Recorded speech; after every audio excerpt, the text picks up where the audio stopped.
This is Bob Sansevier. I'm here with Pioneer Press Deputy Sports Editor John Plume. We're going to talk about the Vikings in the Super Bowl against the Colts. Oh, wait a minute. That didn't quite work out the way the Vikings had hoped, did it? Now, John, according to some other reports, Joe Mauer signed with the Twins. That has not yet happened as of now. It could happen. It could be imminent. You see any scenario where he's not signed before the start of spring training? No, I think they get it done. It's going to be somewhere between 8 and 10 years, right around $200 million.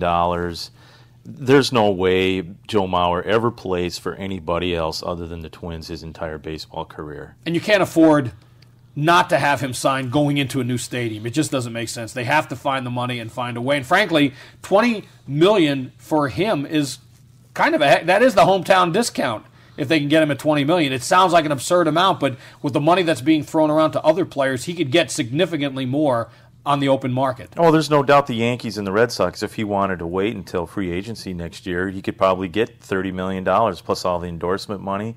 You know, he'd be right around $35 million a year.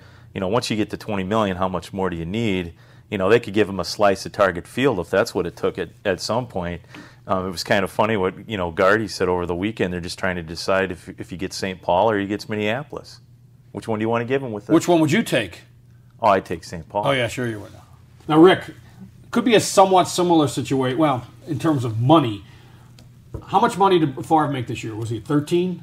12 this year. 12? Does he need a bump up? Is money going to play a factor in him coming back to play, or just him deciding where they want? If they throw $15 million at him, is there a number where he'll come back without any question?